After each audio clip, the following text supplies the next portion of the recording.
Is it starting now? I should hope so. Can't see it.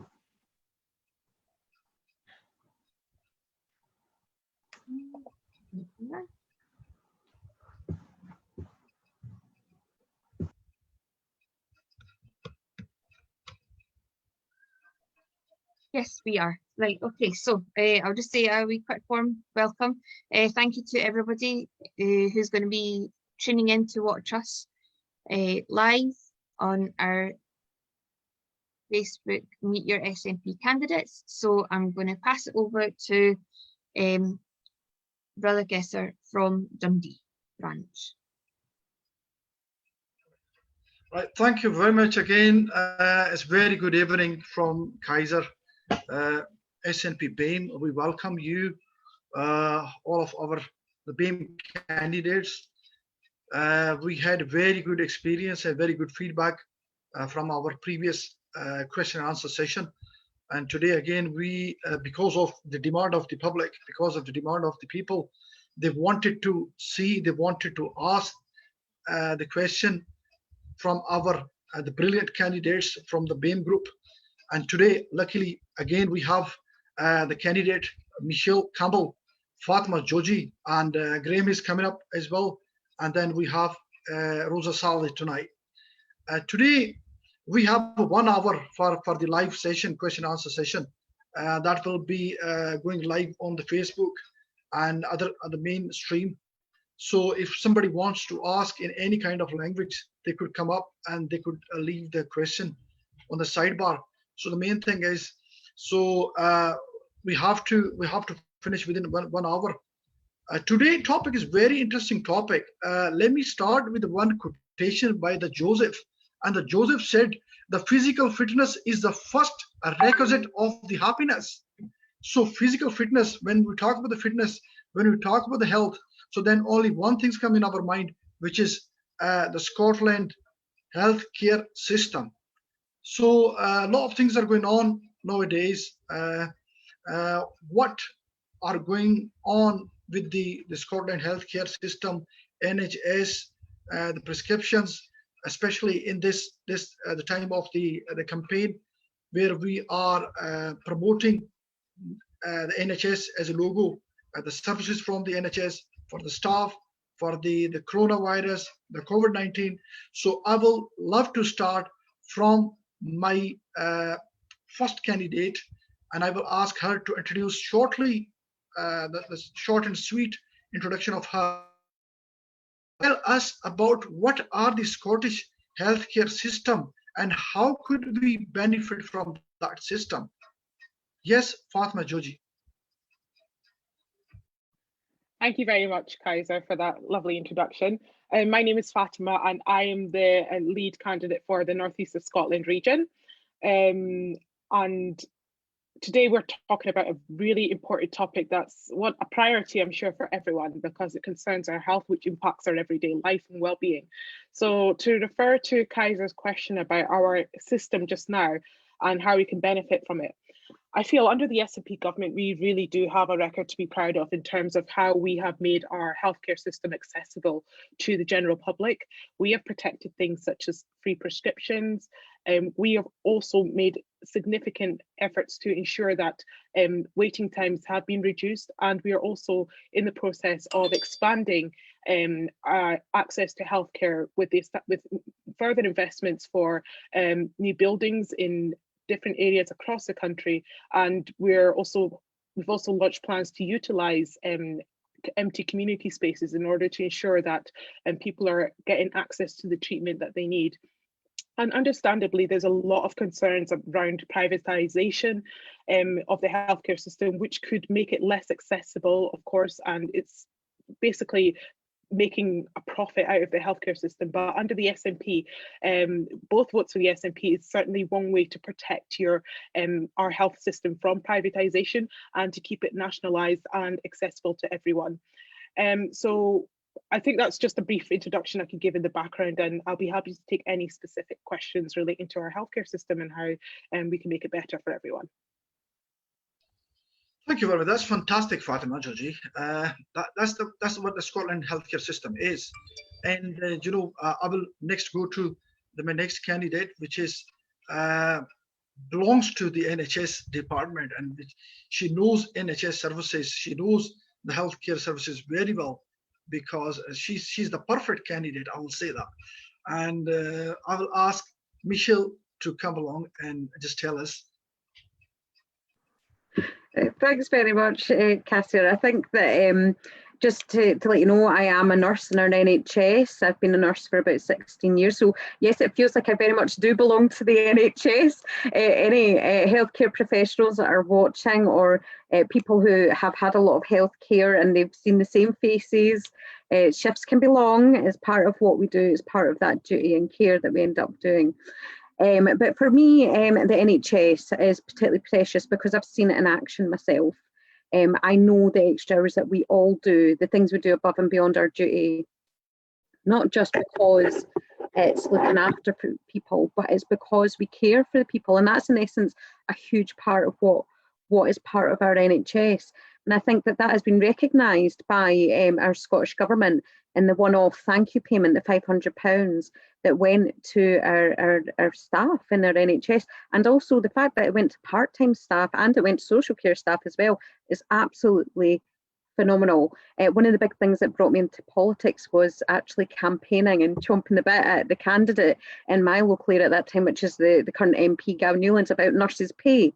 And so for me, there's something that I am really proud of that the leadership from Nicola Sturgeon has shown, is the single biggest single year payment increase offered of 4% for staff in our NHS.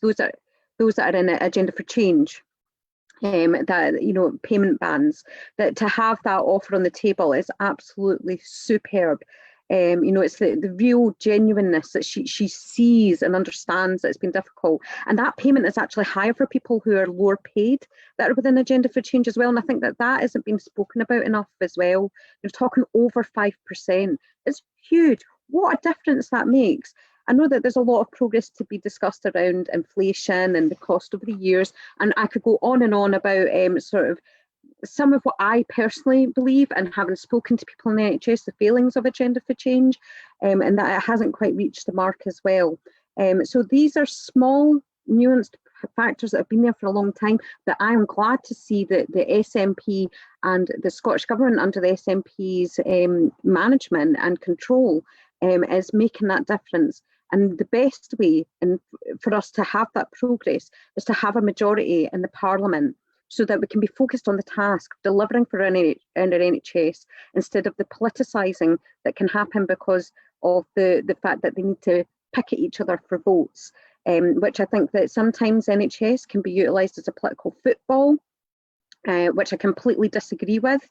I think that it's very frustrating. And we've seen the mental health tag has been used quite a lot, in particular in this campaign. People are going heavy on it. However, there's not been recognition of things such as the third sector organisations that are doing some of the wonderful things that they're looking for these services to be a part of our NHS. The signposting is just as important. So when we're talking about health, we can't just talk about it in illness. We need to talk about it in well-being. And part of the First Minister's speech that she spoke about, sorry, I know I've went on onto a conversation, but I'm just wanting to finish and say that, in part with what she spoke about yesterday was about the need for that serious leadership, about the saving lives, protecting health and safeguarding the NHS, by having more staff, by making that protection of the 10% increase in the number of people on waiting lists being seen in that first year, to having a fast track cancer care diagnostic centre in every health board area. These are absolutely whacking investments for our NHS, and it should give confidence to the public that we are the best people and the SNP are the best people to deliver that. And if I'm an MSP with them, by delivering with both votes SNP, I will absolutely support anyone who comes to my door with a need. Thank you. Excellent. Excellent. Thank you very much, Michelle.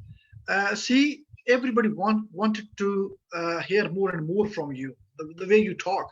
like, I don't want to say, okay, just stop. But I wanted to listen more and more. But because of this is the scheduled program, we need to look into the 1 hour time as well. There are so many questions. We'll carry on with that. And there are questions for you, Michelle, as well. So no, I totally agree. The pay raise in the NHS staff, that is the fantastic thing which has been done by the Nicola Sturgeon government. And the whole staff is very admiring, and they're very cheer up on this the particular action by the Scottish government. We have Rosa Saleh, which is standing election for the Glasgow city. So Rosa, I welcome you again. And would you like to just short introduction, short and sweet as you are, so short and sweet. And what do you think our community, the BAME community, they are getting all the benefits of the COVID vaccine, or they have been deprived, or they have been ignored? Are you quite satisfied with these services? Thanks for having me. I don't think I'm an expert on the NHS, but I can speak about what we're doing as a policies. I mean, there is concerns from ethnic minorities that I've spoken with about the vaccination, and that maybe the main concerns is that I might not have children, things they just have different concerns. And I think from my perspective, reassure them that this vaccine's actually to make sure that the coronavirus does not spread, you're protected. And I think we just have to advocate that more for ethnic minorities and their concerns. And I think everybody here would know sometime with ethnic minorities, it's kind of sometimes difficult. There's language barriers. They don't understand about the vaccination, and we just need to make sure that they are aware of why they need to take the vaccination. I mean, within our party, we want to nationalize the care service. I think also we need to talk about the positive. I don't know how much has been mentioned by Michelle about the NHS. So I just joined you. But we making sure that 4% there's a pay rise for NHS staff, and I think no other country in the United Kingdom has been given such offer to NHS staff, and I think that's really bold and progressive for our NHS staffs. And it's not just applause, clapping for their effort and what they have done through the pandemic, but actually make sure that they do receive the pay that they deserve. I mean, within the SNP are doing more in relation to reducing suicide rate. The Suicide Prevention Act plan has been very helpful. There's many investments in mental health, as I don't know, have been mentioned. So suicide prevention, these are all been investment by the Scottish National Party. Staff receiving training, things like that is required, has already been implemented practically within our NHS. Yeah. And also donors, I think the increase in donation, organ donation is increased within our recently because of the Scottish National Party implementing policies for that. So yeah, I'm more than happy to talk about further later on. Sorry. Thank you, Rosa. Thank you. That was very, very good intro. See, nowadays, my question is particularly to the Fatima Joji, who is an ideal and the top candidate in northeast of Scotland. So the question is regarding because see in the NHS are the medical or paramedical students, are they getting a lot of experience in the NHS, or they have getting the same opportunity job-wise in the NHS? Because there's always complaining about the lack of staff or doctors and nurses. So how do you deal with Thank you for that question. I'll just have to say that I'm not a health professional, but I would be delighted to speak to paramedics who are concerned about what you've just raised just now, because it will require working together, making decisions and enacting policies that actually work for paramedics. I'll have to say that the NHS staff that we have are valuable to our COVID recovery, and that does include paramedics. That includes everyone from our carers to our nurses and to our doctors. And in situations where we might have these concerns that our paramedics are not having the support that they need, the support that they require, I would absolutely advocate for a better dialogue between the health workers and also the decision-making bodies, which are the government. And so specifically, I haven't spoken to paramedics, so I don't think I'll be able to give them a very strong answer on this, unfortunately, but I would be willing to sit down and discuss these issues, because to be honest, I know more about what carers experience or what nurses experience, but no, paramedics, I would like to learn more about that personally. That's good. Thank you, Fatma. See, we got one question for the candidate, especially I will refer to Michelle. What can we do to change NHS to better help BAME community? Well, it's a very good question, and it's something that has always, in the time that I've been in the NHS, it's always sort of taken steps and strides forward.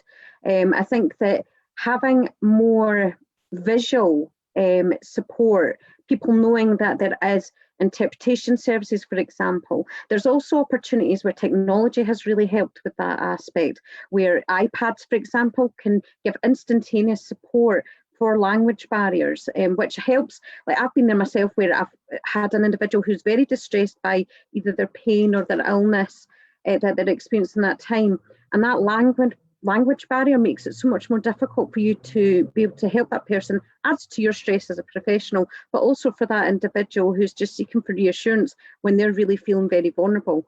So that's where innovative thinking and utilising technologies really makes a difference.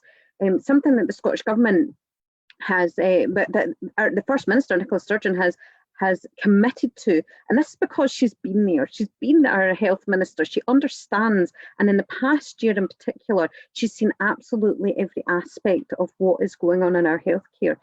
She has said that should the SNP be re-elected into office, that there will be an investment of at least half of the total budget for the frontline NHS into community and primary care. I feel that this is particularly relevant for BAME communities, because that is the front line. This is your staff that are going to be treading your streets, knows the different types of communities that are there, your district nurses, those engagements where there is a lack of engagement, so that there can be that discussion, where that is required, as to how do we further have that access and support. Another thing that I would say is really important with that is collaborative working, which is working with carers, paid carers and unpaid carers, and also working with third sector organisations. We need to have, we do collaborative working, but miscommunication can often be a failure, where the things that are nuanced and end up in the press. And it's terrible that these circumstances occur. We are only human at the end of the day, and human error will occur in any system when it's trying to help so many people.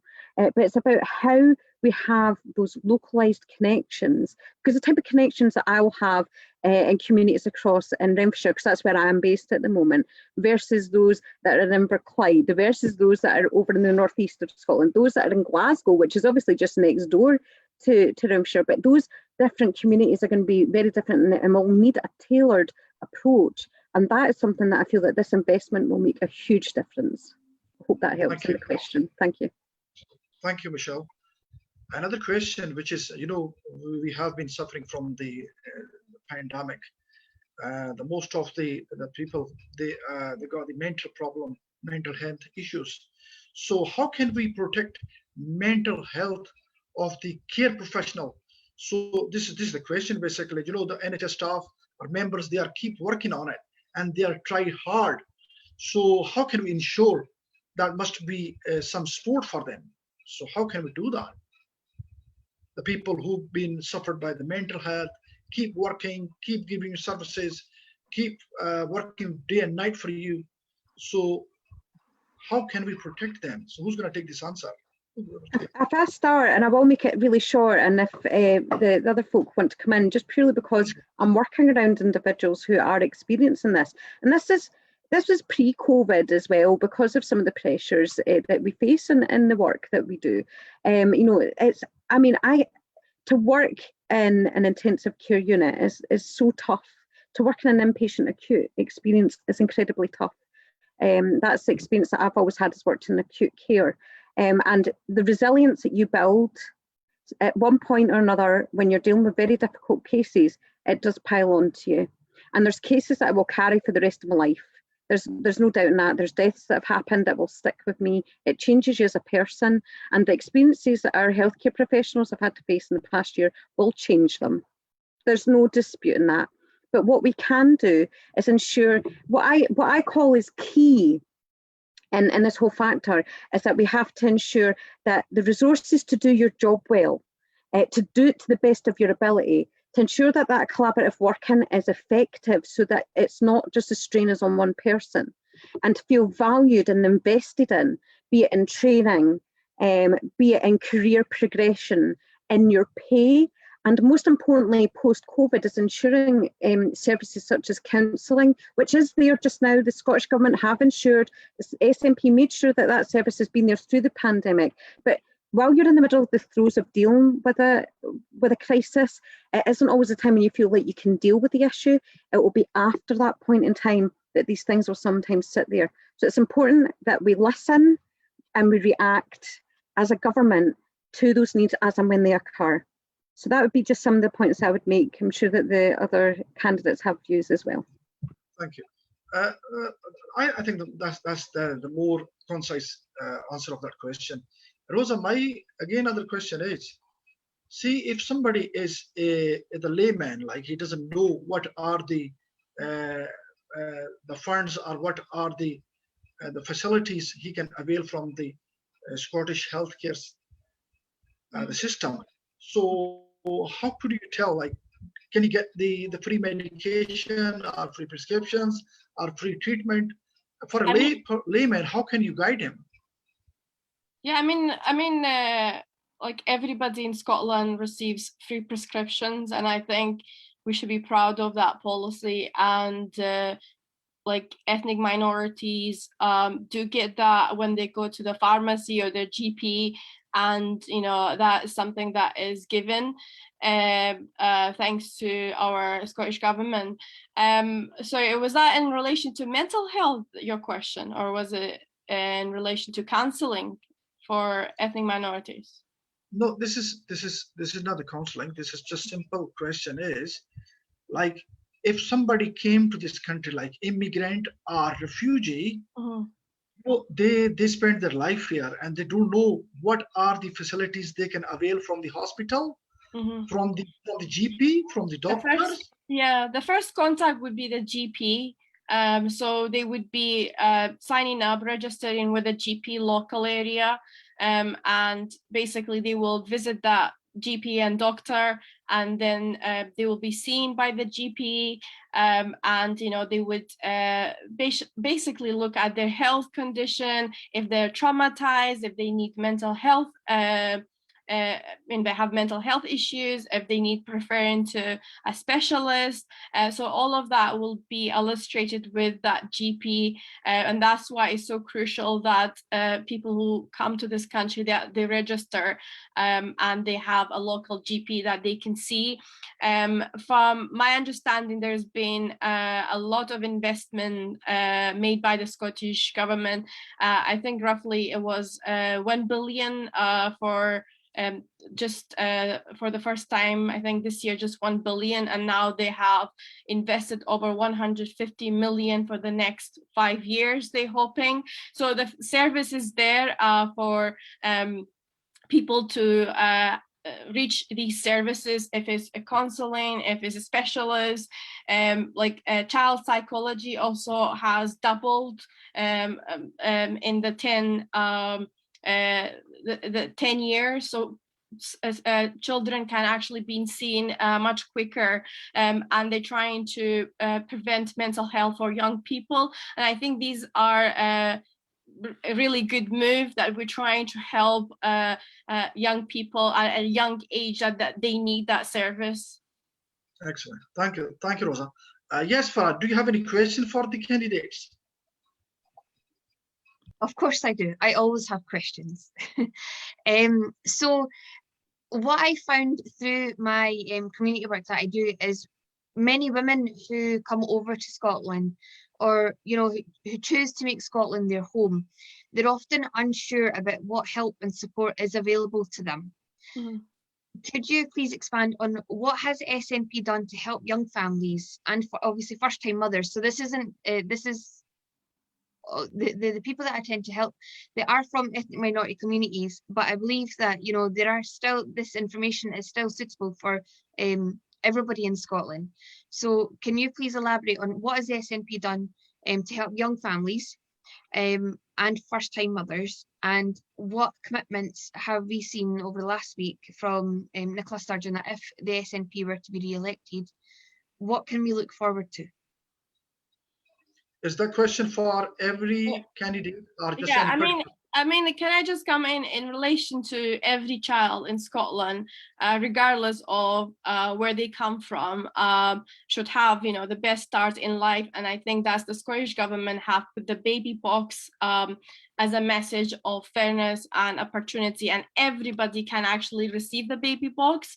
And I think that's a really bold move. Only in Scandinavian countries this is actually being implemented, and now in I think in Ireland now they've actually implemented this as well, and they've looked into Scottish model, and I think that is every family will be receiving that. So yeah, I think the baby box has been a scheme that has been very positive since 2017 it started, and many families have received this, and there's been a positive message from mothers and families, the child having the best start in life. I would say the baby box has been amazing. I can add to that. I'll just say that if so from a public health perspective, if I'm looking at generational inequality, a lot of that we have a lot of generational inequality when it comes to finances, and inequality in wealth can really impact the kind of services, healthcare services you achieve. So if I can just refer back to what I learned when I was doing my course in international development and looking at the kind of support that the impact that poverty had on your health choices and your health progression, and the fact that we have the SNP, as Rosa mentioned, creating policies and making commitments that seek to address poverty in the first instance and give everyone an equal start to life. So we have those kind of things, and I think it's important that the SNP has made measures that intervene from childhood, because a lot of health issues can be acquired if they're not generational or if they're not circumstantial. So a lot of them which can be acquired health issues, and the SNP recognizes that, and policies that we do have that include, we're seeing a doubling of the child payment, which can certainly help in terms of ensuring that children are given a healthy start to their life. We've seen the First Minister pledge to abolish charges of non-residential care to ease the financial pressure on those accessing care. She's also announced a revolutionary, always get tongue-tied when I say that word. She's also announced a revolutionary new fund that will cover the unavoidable expenses of families with a child or a young person in hospital. And this would be an annual investment of 5 million, because we've also got to recognise that the transport to and from hospital, the decisions to remain close to the young child, that does require a lot of expenses.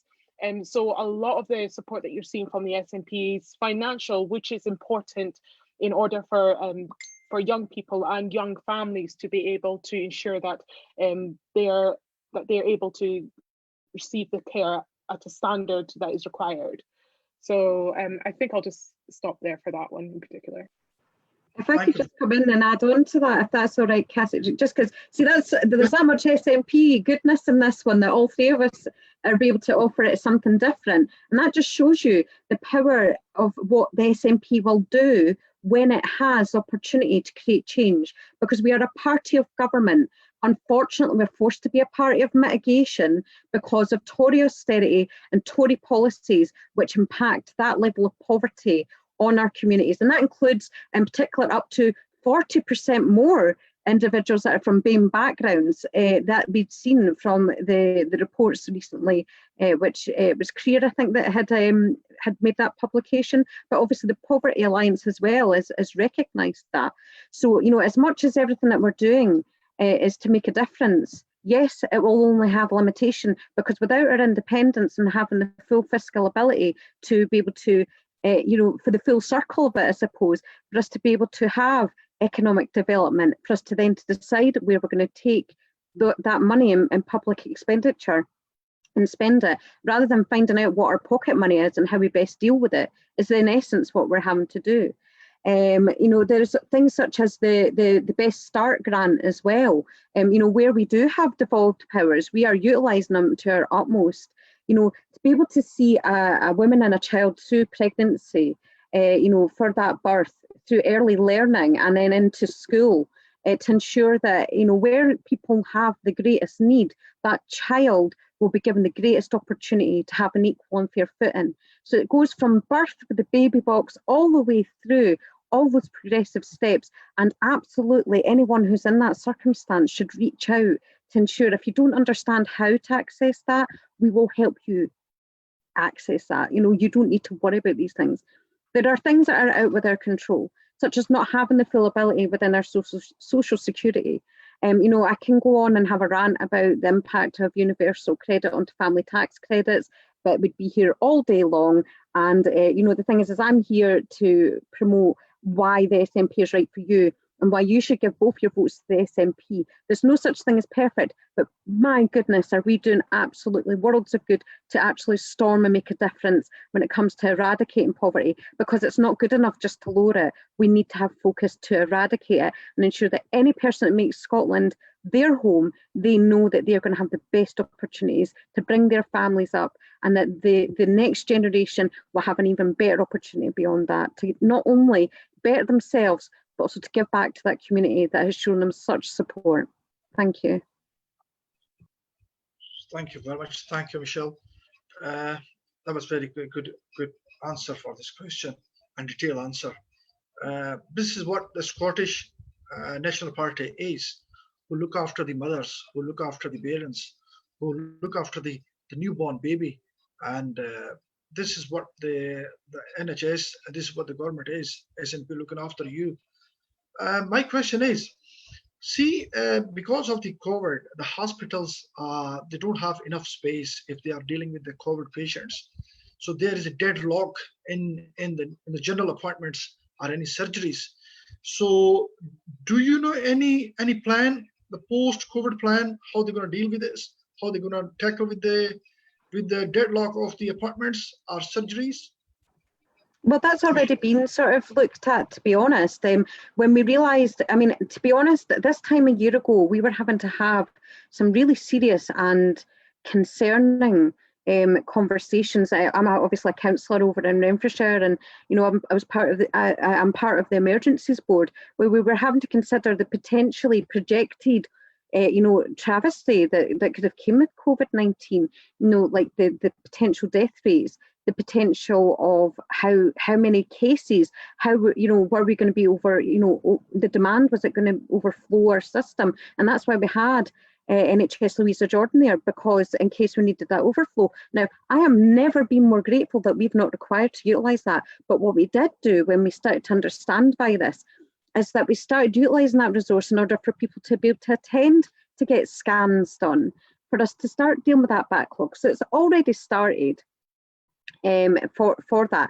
Also, what COVID has taught us is ways in which we can be more creative with digital appointments, to allow for more consultations to take place. And it's also more accessible for us to have those options as well. And these are things that should continue to be in place. Now, there will be people who will still prefer the traditional appointment, going into the hospital, etc.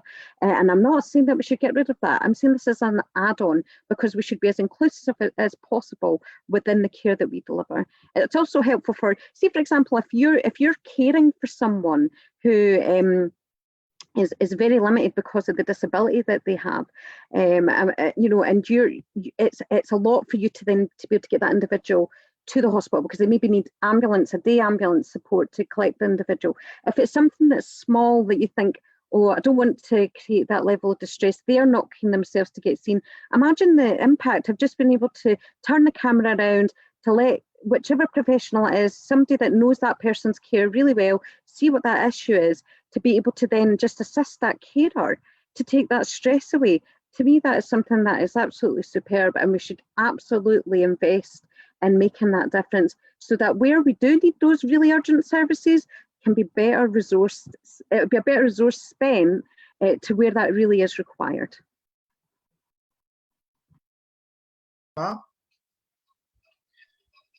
What will be the SNP do for the unpaid carers? What is SNP stands for that?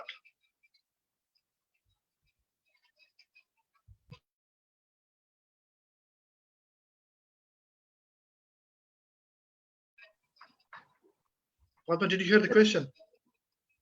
Was that for Fatima or was it for myself or was it just a general question? Sorry, I wasn't sure. For the Fatma, please. Okay, Yep. Sorry about that. Yeah, sorry, I didn't hear the name. So for carers, you know, if we look at what's happened in the past, we've seen a consistent clap for carers, and the Tories refusing to give NHS staff in England more than 1%. But in Scotland, we've gone further than that. We've gone with 4%, and this does include carers. And the pay offer is backdated to December 2020. So anyone on a salary a salary below 25,000 will receive an increase of more than £1,000.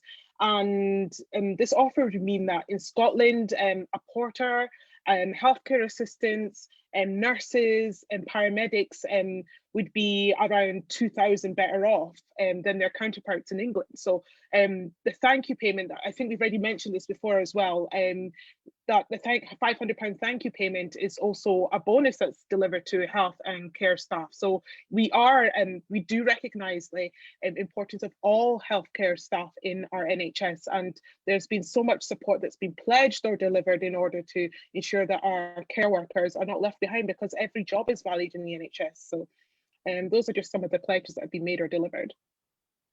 Thank you. Michelle, what do you think, like what the SNP innovation for the National Care Services, what the SNP propose, what is that? Well, that is something that another thing that I'm incredibly proud of. So I'm part of the Social Justice and Fairness Commission, where we're looking at sort of how best an independent Scotland can serve the people of Scotland. Now, for me, the National Care Service is about integration and joint work, and I know I've said it a couple of times today, but genuinely needs that. No, this is about respect for the third sector organisations, for where there is, you know, there's things like private care where there's care homes. You know, it's a very convoluted, tangled web. But the carers that are in these places delivering that care want the best for those individuals that they're caring for. And so if there was consistent service, if there's a consistent approach to policy of what is expected of a standard, and also for protection of staff for their pay, for their working terms and conditions, for the investment in them for their training and career progression, because these are all the things that I have said are really important, that are required.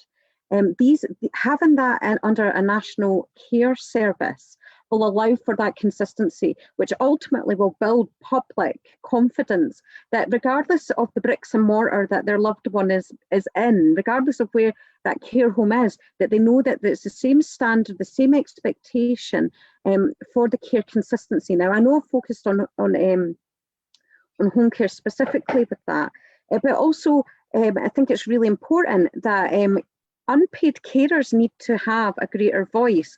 And I feel that as much as you may have specific team leaders that may be very good at their job, you may have specific teams that are very good at integration, because what you're doing in essence is slapping a plaster on something and just keeping it going, because I believe that the NHS has been over politicised for far too long. What we can do with a national care system is be bold and innovative in the way that we approach care to improve health outcomes and to actually eliminate the inequalities that we see in a modern day Scotland. This is all part with, the dealing with the poverty, dealing with those issues, dealing with the drug deaths. We need to think bolder and bigger about it, because what we're doing at the moment has its limits. So that's how that is what we can achieve in having that. Michelle, see in your constituency, which is West Scotland, and you must doing the leafletting, and you're meeting people there, maybe one-to-one. So do you think you have they are fully convinced with the NHS services by the Scottish government?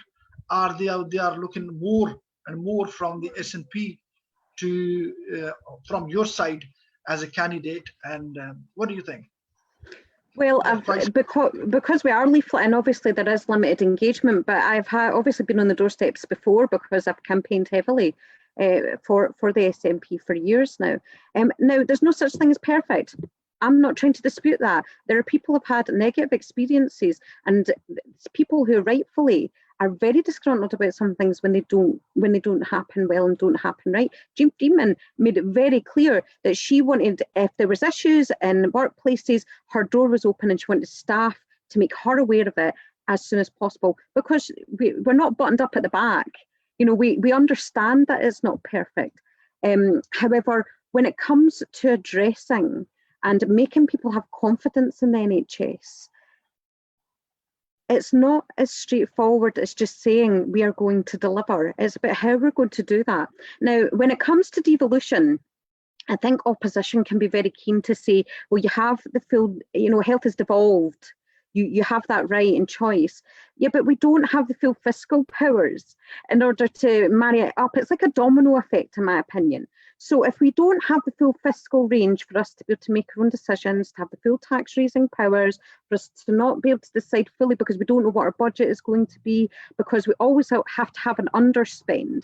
Now, there are people who will dispute that and say that if you look at it, the SM, under the SNP would be, that the investment into public services would actually cause a deficit. No, the Scottish Government doesn't carry a deficit, it physically can't. There's an agreement in place because of devolution that you have to have an underspend. It's there on the Scottish Government website, you can go and read it if you don't believe me. It's all there to be seen in black and white. So having to always be very aware of the fact that you have the underspend and you can't borrow.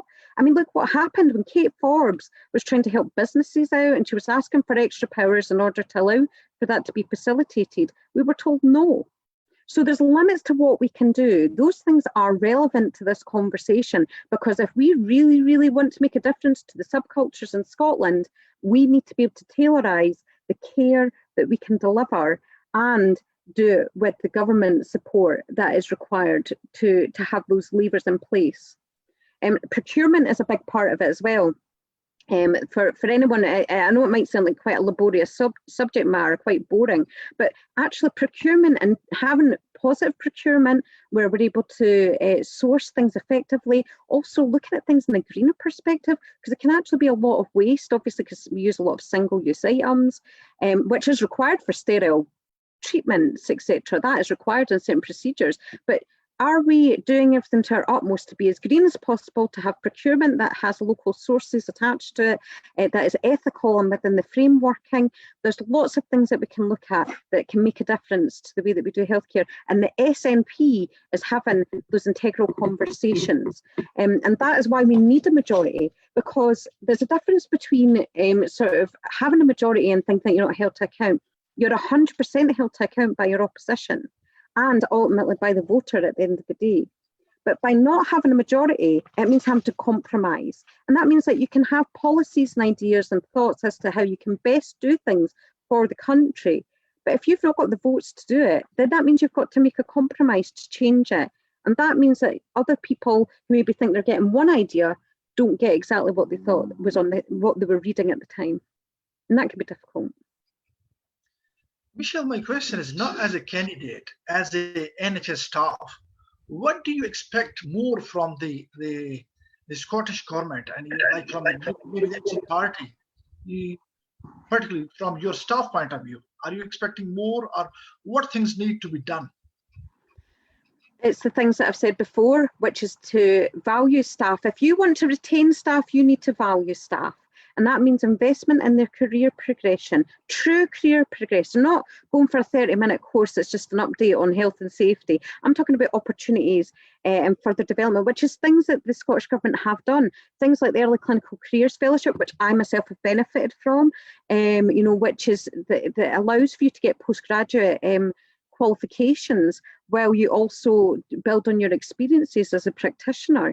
That has opened doors and opportunities for me to engage with a lot of senior members of management, for me to learn how they have done things, and for me to consider my own practices and build my own confidences too. So these sort of things make such a difference. And also, like I said, having decent pay does go a way of making it. But I don't think that I've always said that pensions are a huge part of that as well. We've got to remember pensions have changed over the years.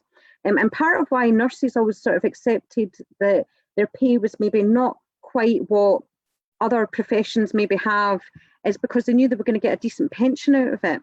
If you start to feel devalued, then you're going to be looking at the baseline, which is I'm here to just make my money. Whereas if you actually feel valued in your work, you have the pay that gives you the lifestyle that is reflective also of the responsibilities of the job that you're doing, and you feel valued and integral to that system, that will make a huge difference. So it's not just about the baseline, about money, it's about investment into each part of our NHS. It's about understanding the role of each and every department. And for those that are under the agenda for change, because that is what I can comment on that because that's part of what I've been part of, is that when Agenda for Change came in, that didn't necessarily serve everyone great. If you were an E grade, because D's and E's were put into a band 5, if you're a nurse, then E grades were the ones missing out, and that is where there was miscommunication from the unions as well. So there's a lot of things that could have been done better, but it is where we are, and it's about how we take those next steps forward. And being in that framework and having seen how the cogs turn, I get it, I understand it. It's not perfect, but with a National Care Service, we have the opportunity to make that difference. And with the moves that the Scottish Government and the SNP at the helm will make all those differences. Will it be perfect? Probably not. Will it be absolutely front and centre of making the difference? So for the majority, yes, it will. And where there are those situations where it doesn't quite work out, we will make sure that the accountability is held from the opposition benches. I'm sure that they won't let that go. Right, thank you, Michelle. Is Rosa still there? Okay, Michelle. Rosa's there. Yeah, you are there. Michelle, you are there, so I don't want to let you go. NHS, political parties, the competitive parties, are they using NHS as a card to win the election? Or, some parties or some people are saying, okay, NHS, if I become, if I'm winning the party, if I become in a government, so I can do this. So what do you think? What is your stance? What the SNP says? What is the route plan for SNP if they become, they hold the majority of the seats on 6th of May? So what would they do for SNP? Sorry about that. I had some technical issues. Let's just I think we're looking very into our own just policies, but we have to look into the wider issue as well on NHS and what we are being governed by a Tory government, and what they want to do is privatize our NHS. and that's something that the SNP is against, and we are against privatization, and we have protected our NHS, and we have shown that within our policies. And I'm sure Michelle, she works for the NHS, so she's gone into detail to explain all our policies. But I think that's very important, that we have mitigated from this Tory government, and we're trying to stand up for the Scottish people and making sure that our NHS is protected. But going back to your question, that political parties are using NHS in a way that for their politics, really, we're going to bring this investments, and the Labour Party and the Tories saying things that they want to do, but when they were in government, they didn't do these action or policies that they want to bring forward. So I think we have to be wary of what they are saying. If the Tories want to invest in the NHS, or want to pay the NHS the right of pay increase, they should do it in England, and they haven't done that, and they've not shown that. So that's my kind of statement over our NHS, and I think we are leading the way on NHS, and we've protected the NHS, but also made sure that waiting hours for emergency is down. People can be seen in emergencies much quicker. These are all like the Scottish government have actually implemented, so we receive a better service from our NHS.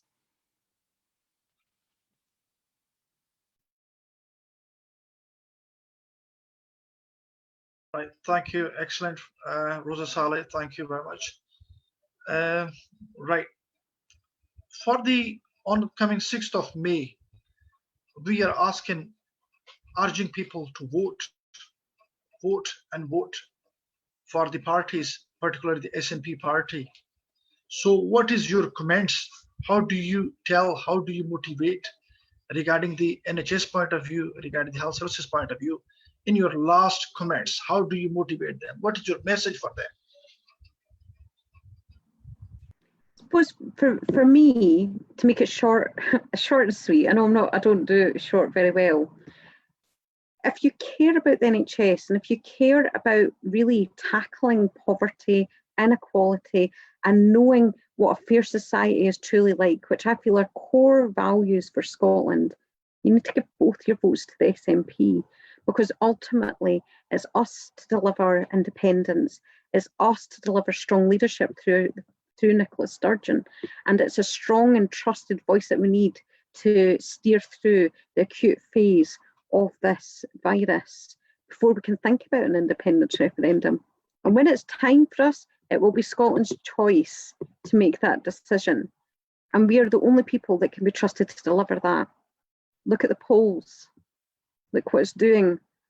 And if you as a person are looking to be able to develop trust in a government where you may not have felt that before, it's the SNP that can deliver that. Thank you.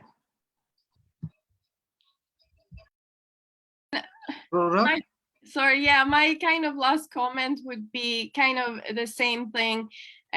We have invested in our NHS. Nicola Sturgeon have shown a strong leadership, have made sure that we recover from the pandemic. And, it's because of the SNP we've done so well. And, over 2 million people have already received the vaccination. So, we want Scotland to recover from the pandemic.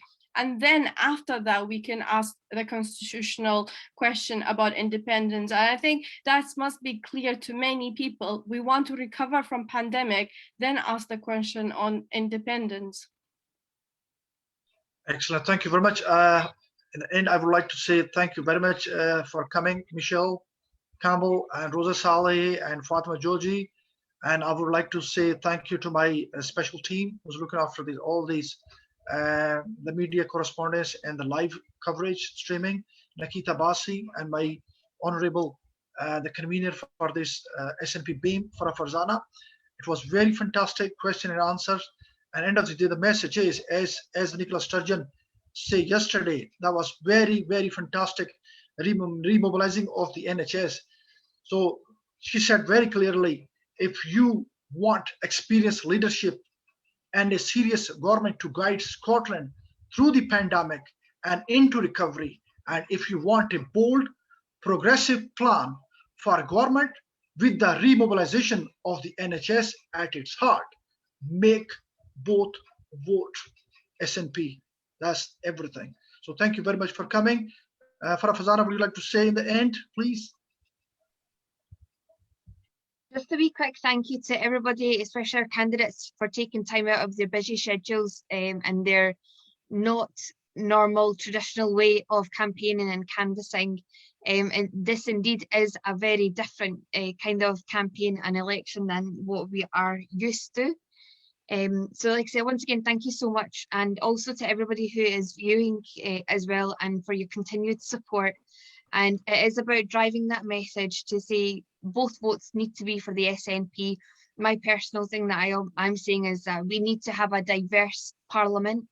We have got amazing candidates that we've, you know, as an example of our candidates that we have online tonight. And we need to make sure that these guys have a seat in the Scottish Parliament, because these are the ones with the lived experiences, these are the ones with the professional experiences to make the policies that's going to affect the likes of me and you. So just on the back of that, hopefully we'll tune in again next week for our next session. We're still going to decide on what the theme is going to be. But no, thank you, and thank you very much to our host as well for the evening. Thank you for organizing. Yeah, We really thank you. appreciate the BAME network and for supporting all the candidates through this election. So we really do appreciate it. I noticed that the hard work you do to organize meetings like this. So thank you so much. We really appreciate it. 100%. Thank you. Thank you. Thank you. Thanks.